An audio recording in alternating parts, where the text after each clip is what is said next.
¿qué hacer? ¿Qué es el ideal? Así como con cariñito de... Es que a fin de cuentas creo, bueno, no creo, no es algo que ellos estén haciendo o ellas, en el caso necesario, conscientemente y o por joder.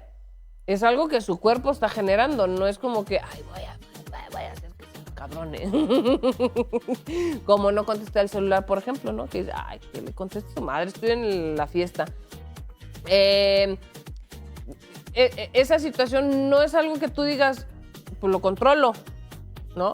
Lo único que puedes hacer pues es moverlo, acomodarlo, quitarlo, aventarle la almohada en la cara.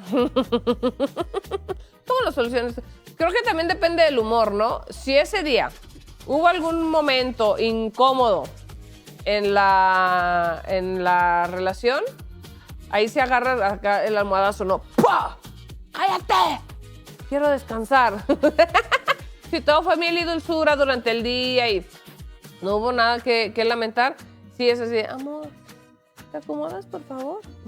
o bien, ya ves que de repente, pues obviamente está uno así acostadito, entonces, ¡pah!, le das el jalón a la almohada para que se le vaya la cabeza. Ay, cuánta maldad hay en mi corazón.